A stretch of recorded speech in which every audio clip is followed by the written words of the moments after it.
Un policía rescató a un extraño perro pastor alemán de la basura. 3 días después le esperaba una gran sorpresa. Si haces clic en otro sitio en los próximos 10 segundos, te perderás el momento que cambió la vida de un policía para siempre. No fue un tiroteo, ni una persecución a toda velocidad, ni siquiera un discurso heroico. Fue un gemido suave y susurrante proveniente de un cubo de basura. Un sonido que convirtió una patrulla común en un secreto que alguien quería enterrar. 3 días después, la sorpresa que le aguardaba lo aclararía todo. Pero esa primera noche solo tenía una linterna, un escalofrío en el estómago y unos ojos demasiado humanos para ser de un perro. La ciudad estaba silenciosa de ese modo denso que te hace escuchar con más atención. El zumbido lejano de un transformador, una ventana mal ajustada que vibra con el viento, el golpecito rítmico de una bandera contra un mástil olvidado. El agente Esteban Ríos avanzó por la Quinta Avenida con el piloto intermitente marcando un metrónomo azul sobre fachadas de ladrillo y persianas metálicas bajadas. 15 años en el cuerpo te afilan los nervios o te los rompen. Él aún no sabía en cuál orilla se había quedado. En la radio sonaban partes rutinarios y chistes que se deshacían en estática. Estuvo a punto de responder a un llamado menor cuando una sombra se escurrió detrás de una tienda de abarrotes con la gracia torpe de algo que no quiere ser visto. Nada espectacular, solo una ondulación en la oscuridad junto a una línea de contenedores abollados. Aparcó con el motor al ralentí un segundo de más, como si el auto también necesitara oír. Apagó el contacto y el mundo respiró. «Hola», dijo sin levantar la voz, cuidando no romper la capa frágil de la noche. La linterna rebanó la penumbra. Tapas resbaladizas con una película de lluvia vieja, cartón hinchado, bolsas negras brillando como alga. Entonces lo oyó, el sonido que parecía pedir perdón por existir. Un gemido contenido, tenso, obstinadamente vivo. Esteban levantó la tapa como quien levanta una venda y deja entrar la luz de golpe.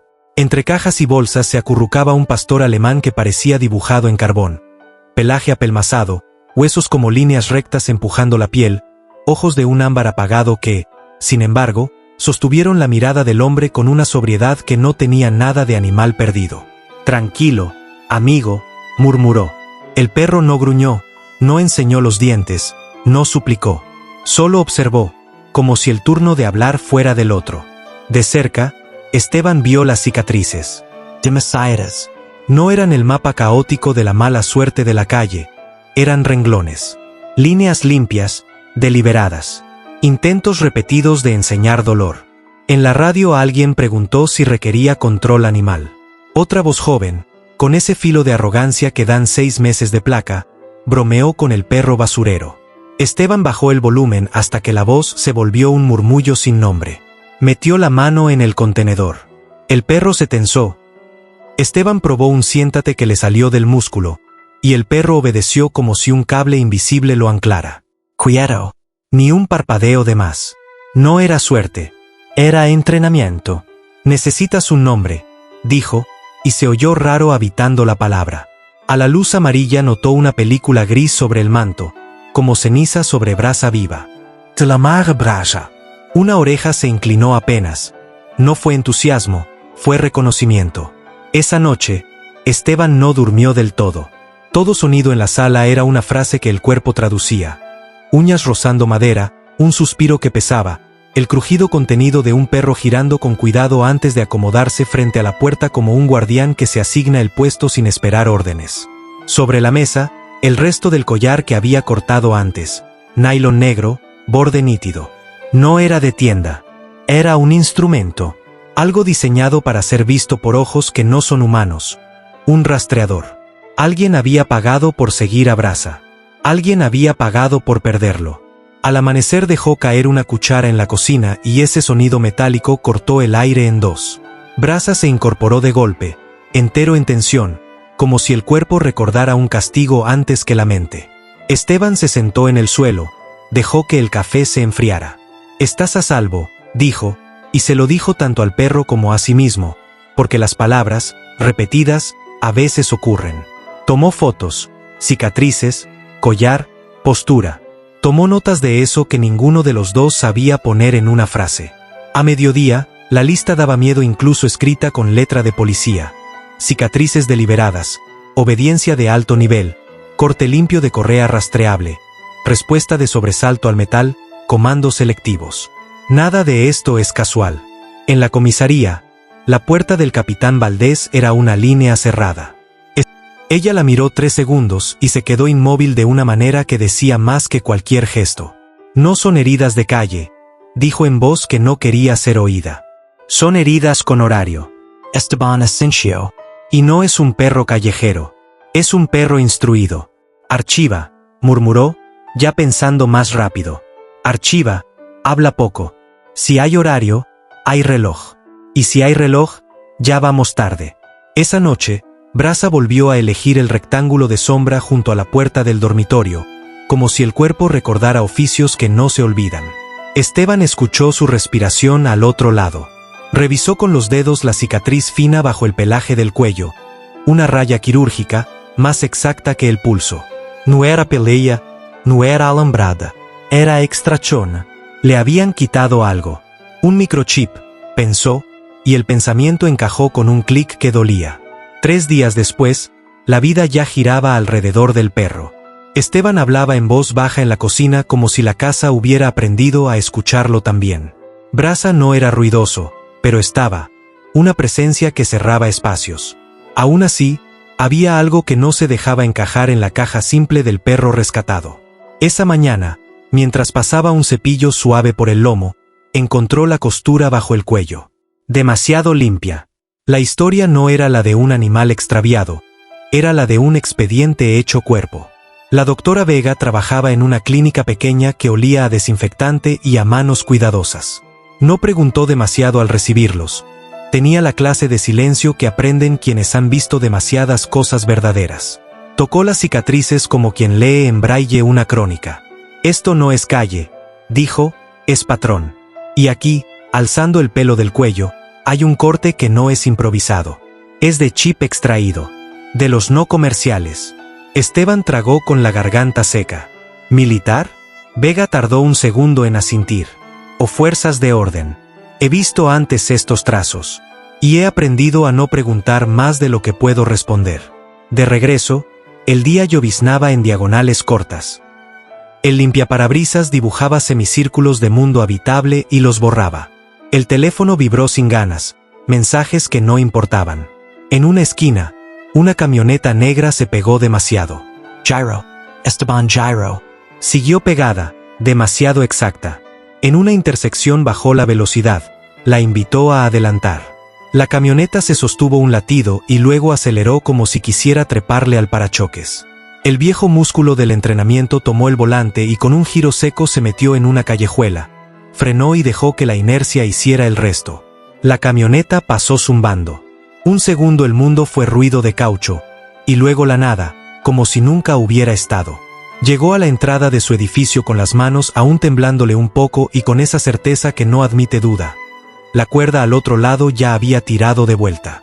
Brasa lo recibió erizado, con un gruñido que venía de un sitio profundo. ¿En qué nos metí, muchacho?, preguntó Esteban con la frente apoyada en el cráneo tibio del animal. La pregunta no esperaba respuesta, pero el cuerpo de Brasa respondió igual. Se quedó. Al día siguiente, la puerta del capitán Valdés se abrió como se abre un expediente que ya tiene número. Date prisa, Ríos, dijo sin levantar la vista de la pantalla. Esteban dejó las fotos, el collar, los apuntes. No es un perro abandonado, señor. Es un perro de servicio. Alguien lo rastreó, lo usó, lo borró. La cicatriz del cuello es de microchip extraído con precisión. De grado. La mirada de Valdés se volvió dura de golpe, como si un gatillo invisible se hubiera activado. Tenemos 3 homicidios y me traes álbumes de perritos. Deja esto. Es una orden. El tono no era el del jefe sobrecargado de casos que recorta ancho. Era el del hombre que cierra una puerta antes de que la luz alcance a tocar el piso. En la sala de descanso Nora lo tomó del codo y lo arrastró a la sombra detrás de la máquina de refrescos. Te empujaron al barranco, dijo sin dramatismo, como quien describe el clima. Esteban le mostró lo que tenía, y ella recorrió el mapa con el dedo como quien ya conoce la geografía. Ese collar no lo compras en la tienda del centro. Y esas cicatrices. No es un rumor, pero suena como uno, Darío Montes. Lo conocen por torres y condominios. Los que saben hablan de fosas de pelea, apuestas y tráfico que late bajo los pisos pulidos. Esteban se pasó la mano por la cara. Valdés me cerró en seco. Demasiado rápido. Nora no contestó. No hizo falta. Hay cosas que no se dicen cuando la palabra se puede convertir en papel. Esa noche, al regresar, algo en el aire estaba mal antes de verlo. La luz del porche estaba apagada. La puerta entreabierta era una boca rota. El marco astillado contaba una historia que la casa no había querido vivir. Esteban sacó el arma y entró con el mundo reducido al triángulo de su mirada. Alcanzó a oír un susurro detrás, una sombra se desprendió del pasillo, el golpe en la nuca le apagó las luces. Voces. Horas. El gruñido de Brasa y luego su aullido cortado. El perro viene con nosotros, dijo una voz sin cara. Asegúrense de que el policía recuerde el mensaje. El resto fue un montaje de sonidos. Una puerta de camioneta que se cierra, motor que se lleva algo, el respiradero de la casa tragando polvo. Cuando despertó, la casa parecía una fotografía de su propia desolación. Cajones abiertos, su vida desparramada sin pudor, una taza rota que aún olía a café de antes. Pero el silencio que le apretaba el pecho no venía del desastre. Venía del hueco donde debería estar Brasa. Llamó a Nora con dedos que no querían acertar. Se lo llevaron, dijo con una voz que ya no era de policía. Se llevaron a Brasa. Ella llegó con un paramédico de confianza que le vendó las costillas y le dijo palabras que significaban poco junto a la ausencia. Sigues respirando, dijo Nora con firmeza seca. No vinieron por ti, vinieron por él. Esteban apretó la venda con un gesto torpe. Le prometí que estaría a salvo. Entonces lo cumpliremos, pero no vas a entrar a ciegas a la casa del monstruo. Eso es justo lo que espera. Al amanecer, Nora dejó una tableta sobre la mesa ahora despejada de prisa.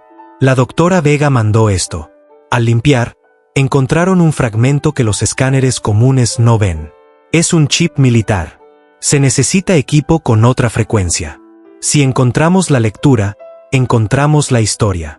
Esa tarde, en el Hospital Veterinario Universitario, el pasillo olía a lámparas frías y a metal esterilizado.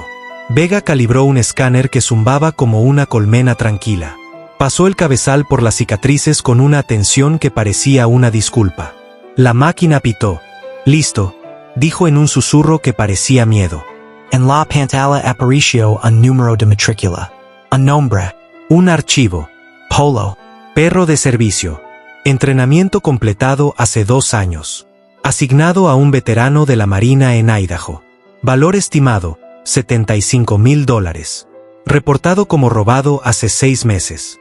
El informe tenía otra línea, más corta, que pesaba más que todo lo demás. El veterano se quitó la vida 3 meses después. La pérdida del compañero canino se señaló como factor contribuyente. El silencio que siguió tuvo la textura de la culpa. Esteban apoyó los dedos en la mesa para no caerse. Brasa, Apolo, no era solo un perro lastimado. Era un salvavidas arrancado de manos que ya estaban aprendiendo a sostener. Nora habló con un tono que era filo y fuego. Montes ha estado robando perros de servicio, vendiendo algunos, rompiendo otros en fosos, desapareciendo a los que ya no rinden. No es solo ilegal, es obsceno. Y ahora tenemos nombres, números, tiempos. Usaremos cada tornillo. Vega volcó los archivos en un disco cifrado con la delicadeza con que se entrega un corazón. Tengan cuidado. Hay hombres que no aceptan perder y menos en público. La casa segura olía a pintura reciente y a promesa. Esteban sostuvo el disco como si tuviera temperatura. No pensaba en el juicio, ni en los informes. Pensaba en la jaula donde debía estar Brasa si la lógica del mal seguía su curso. Aguanta, chico, dijo a una habitación que no le debía fidelidad. Voy por ti. La invitación llegó con el disfraz de casualidad.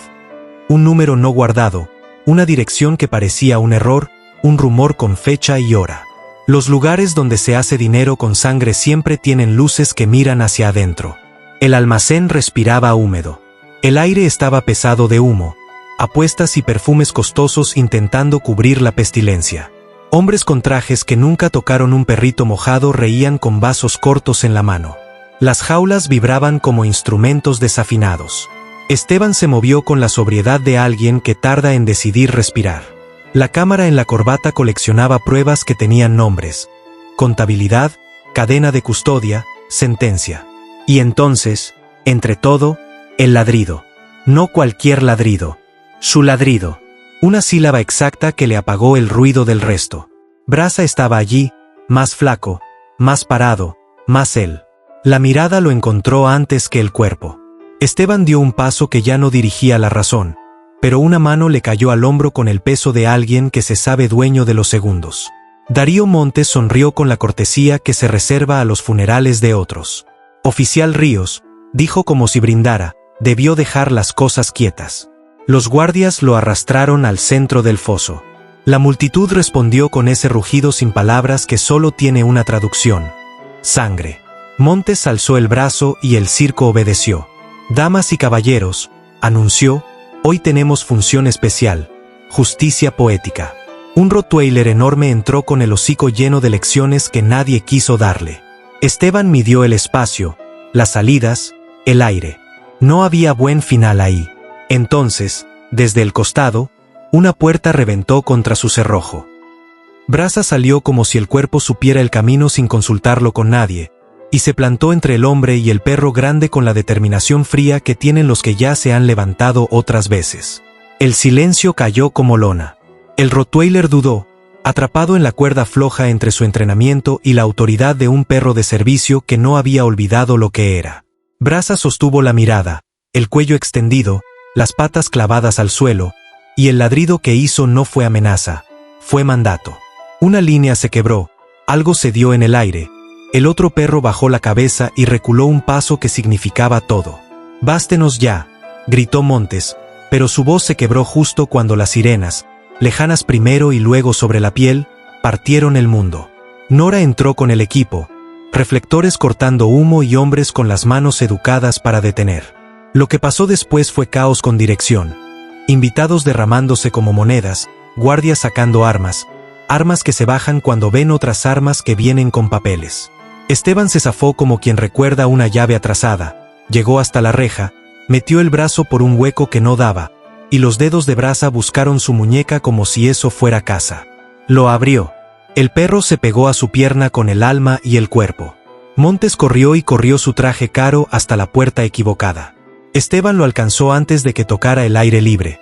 El intercambio fue brutal, corto, sucio, el suelo levantó polvo de años. Las esposas hicieron el sonido que todos esperaban oír. El castillo levantado sobre apuestas, rugidos y cicatrices se desmoronó con un clic frío de metal. Semanas después, el juzgado fue un teatro sin asientos cómodos. Los documentos entraron uno tras otro, informes veterinarios, registros de chip, fotos, audio, video. Los nombres completos de los que antes eran sombras. Pero lo que selló la sala no fue la evidencia per se. Fue el instante en que un veterano subió al estrado con pasos que contaban su propia historia y Brasa, Apolo. Caminó sin que nadie se lo pidiera, apoyó la cabeza en su regazo y se quedó. No hubo voz que pudiera competir con eso, ni objeción que no sonara ridícula. La palabra culpable tuvo una contundencia que no necesitó decibeles. Para Esteban, la victoria no tuvo sonido. Llegó luego, en horas que no salieron en los periódicos, al atardecer, mientras caminaban la cuadra donde siempre faltaba una loseta. A la mañana, cuando el golpe casual de una cuchara ya no encendía alarmas en cuerpos con memoria de golpes. Los vecinos que antes rodeaban al perro con ojos de precaución ahora reducían el paso para saludarlo. Los niños estiraban manos que olían a azúcar y lápices, y Brasa las aceptaba con esa paciencia que parece sabiduría. El pelaje recuperó brillo, pero las cicatrices permanecieron. No como marcas de propiedad del dolor, sino como subtítulos de una película que ya no necesitaba traducción. Una noche, bajo un cielo limpio al que la ciudad no alcanzaba a ensuciar, Esteban apoyó la mano sobre la cabeza tibia. «Sabes», dijo casi riéndose de sí mismo, «yo creí que te estaba salvando esa noche. Tal vez eras tú quien me estaba sacando a mí de la basura». Brasa empujó con el hocico su palma abierta y movió la cola de esa manera contenida que dice «estoy aquí». El mundo recordaría la historia como la del perro que desnudó un imperio. En los archivos, en los discursos, en las reformas de manual, su nombre sería evidencia, símbolo, caso. Pero para Esteban, él era otra cosa, familia. Una prueba cotidiana y obstinada de que la lealtad, incluso maltratada, incluso probada en los lugares más oscuros, sabe encontrar la salida. Y así, en una ciudad que por fin parecía haber exhalado, un hombre y un perro caminaron juntos por una calle cualquiera, sin música de fondo. No por deber, por destino, y por la certeza sencilla de que ninguno volvería a estar solo.